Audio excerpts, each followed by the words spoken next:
અંતિમ સંસ્કાર માટે 3 કલાક પ્રતીક્ષા, છેવટે પતરા પર લાકડા મૂકી કર્યા અંતિમ સંસ્કાર। કાસવાડી સ્મશાનમાં અંતિમ ક્રિયા કરવા માટે આવતા લોકોને 3 કલાક સુધી વેટિંગમાં બેસી રહેવું પડે છે। સાથે સ્મશાનની અંદર પુષ્કળ પ્રમાણમાં ગંદકી ફેલાય છે। બીજી બાજુ ઝાડી ઝાકરા ઉગી નીકળ્યા છે। સાથે જ નાગરિકો અંતિમ ક્રિયામાં આવતા હોય છે, તેમના માટે બેસવાની પણ કોઈ વ્યવસ્થા નથી। વડોદરા શહેરમાં આવેલા ખાસવાડી સ્મશાનમાં મોટામાં મોટું સ્મશાન છે।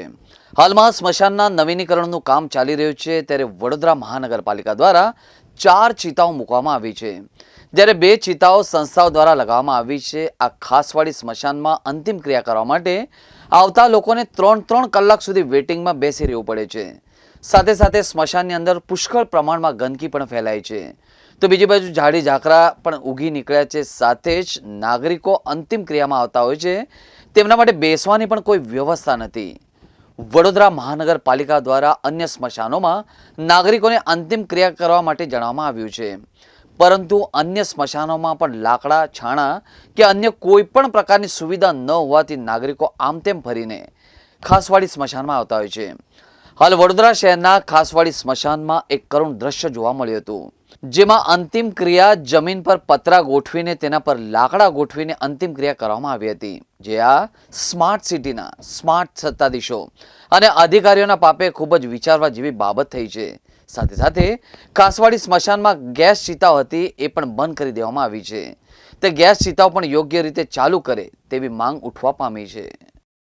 વડોદરા શહેરનું આ ખાસવાડી સ્મશાન છે। આ ખાસવાડી સ્મશાનના રિનોવેશન થવાના કારણે વડોદરા મહાનગરપાલિકા દ્વારા ફક્ત 4 ચિતાઓ મૂકવામાં આવી છે। 2 ચિતાઓ સંસ્થા દ્વારા મૂકવામાં આવી છે, જેના કારણે જે મૃતદેહો આવે છે વેઇટિંગમાં 3 કલાક વેઇટિંગ રાખવું પડતું હોય છે।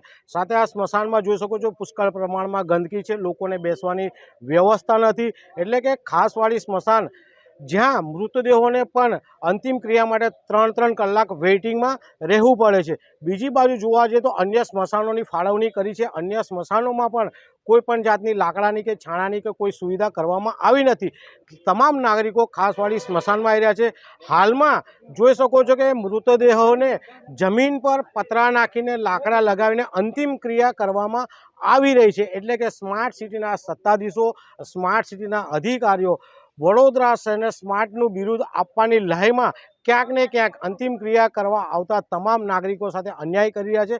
અને હાલમાં જે જોઈ રહ્યા છો કે જમીન પર પતરા નાખીને અંતિમ ક્રિયા કરવામાં આવી છે। આ વડોદરા મહાનગરપાલિકાના સત્તાધીશો અને અધિકારીઓ માટે ખૂબ જ જાણવા જેવો વિષય છે, અને તેમણે આ ખાસવાડી સ્મશાનની અંદર તમામ સુવિધાઓ કરે તેવી અમારી માંગ છે।